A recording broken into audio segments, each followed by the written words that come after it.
Behind me. Low gravity, baby. Whoa, look. No. Oh, yes. Oh my God. Yes. Oh, you psycho. Oh no!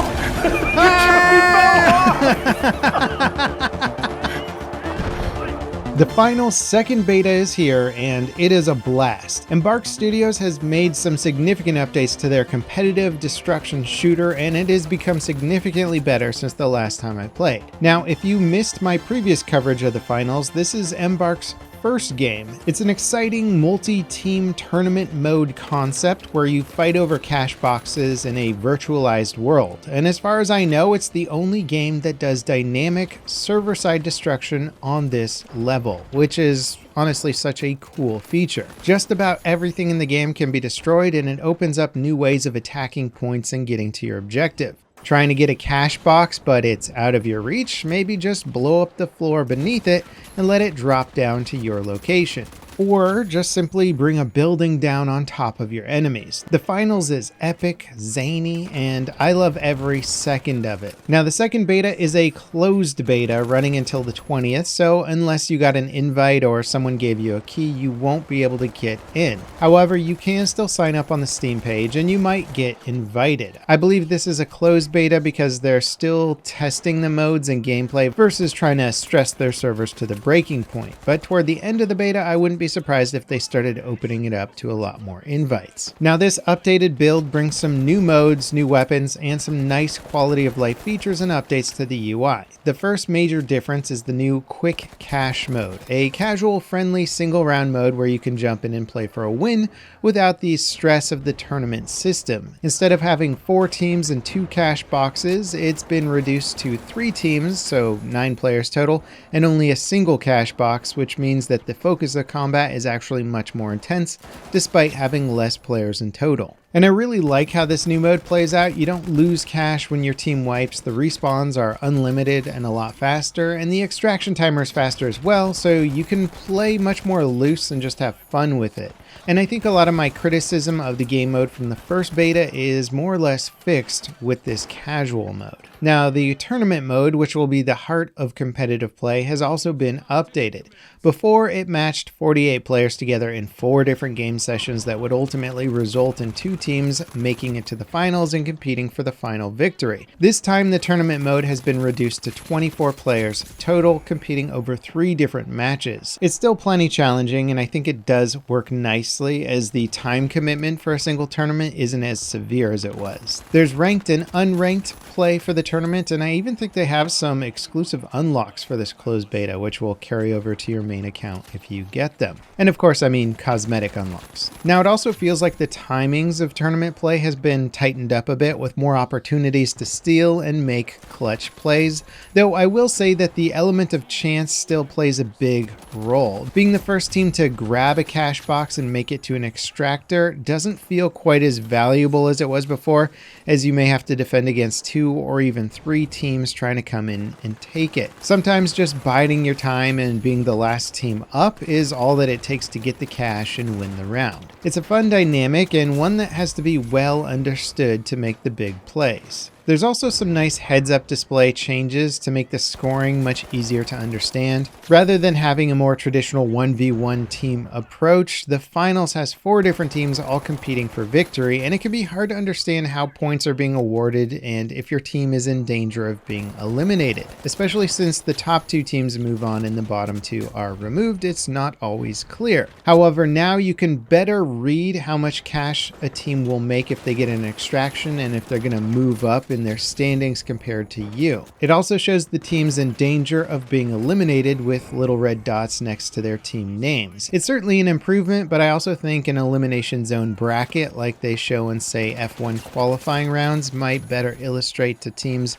when they're in danger of actually being kicked out of the tournament. Now, in addition to these changes, there's also 3 new guns and some new abilities in the game as well. The F-Car, which is basically a Scar Heavy, is the new assault weapon for the medium medium class. It hits hard, but only has a 20 round mag compared to the AK. Then there's the XP54, which is basically an MP5, and it seems like a very good upgrade for the light class when compared to, say, the Mac 10. And the heavy gets a World War I era Lewis gun, which I didn't unlock yet, but I was killed by it very quickly, so I think it's pretty powerful. All of the guns in the game have the classic iron sight approach to their design with no optics as far as I know, and honestly it works pretty well with the overall aesthetic of the game. Adding on the fun little charms and skins really gives you a lot of ways to customize the look and feel of your weapons as well. Now there's also a cool new dash type ability that the light class gets in place of something like, say, cloak or its grappling hook. I didn't try it out yet, but I did see a team using it, and it kind of reminds me of like trying to fight Tracer in Overwatch. It's very disorienting and cool to see, and I bet it's going to be a pretty powerful ability. Now the finals seems like it's slowly rolling out their weapons and abilities between the betas to make sure that the core gameplay plays nicely first, which I think is smart. But as they add more stuff to the game, it really just opens up the possibilities for this game, which seems limitless, especially with the arena modifiers. One of the new modifiers is called orbital lasers. When that's activated, players who are stationary for too long actually get zapped by the lasers. I think it'll be an insta-kill, though I didn't actually see this in action, but I do like the concept of it. Sort of an anti-camping modifier that can get activated toward the end of a round.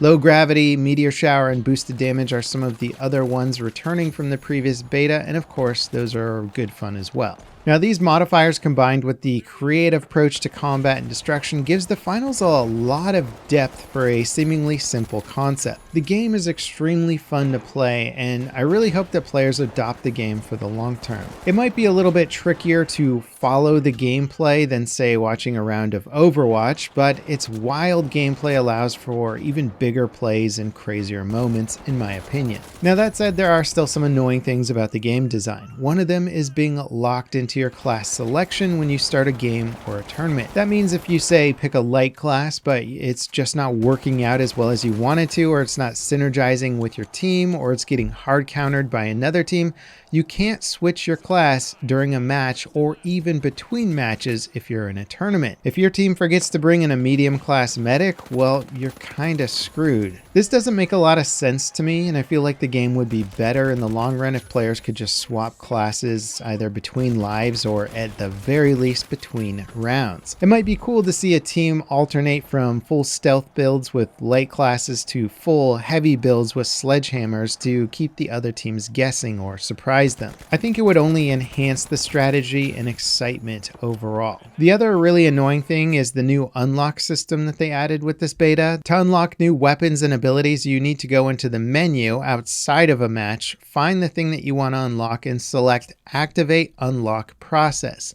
Then and only then will the XP that you earn during a match be put toward unlocking that item.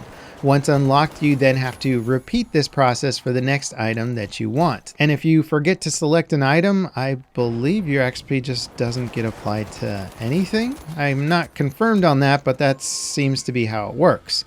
In my opinion, this is a wildly bad system and was disliked immediately by myself and my teammates. It reminds me of older Battlefield games where the progression was all screwed up and you had to leave servers and select the next thing you wanted to progress toward, and then rejoin a server. It's the same thing in the finals. This choice seems like it might be covering up some weird back-end issue with tracking progress or something like that. But it should absolutely be removed and replaced with, well, anything else. A more traditional unlock process of sequential unlocks would be perfectly adequate here. Now, beyond those two gripes, the rest of the game is awesome. I'm loving the cosmetics and stylistic options that you can bring to your class. If you want to go try-hard military look, you can. If you want to be a pretty ballerina, you can do that also. And it makes sense within the context of the game being sort of a Ready Player One universe where we recognize that our avatars are in a virtual world and can more or less be anything we want. I sincerely hope that the finals explodes in popularity when it launches. I think it's an innovative game being developed with big studio production quality, which is honestly very rare. I'm excited to see what Embark can do with their approach to game development, and I really do hope it pays off for the studio. Let me know if you guys have been playing the finals or what you think about the game concept based on this video or others that you've watched. Let me know in the comments below, and also if you want a more raw, like this is what a round of the finals looks like,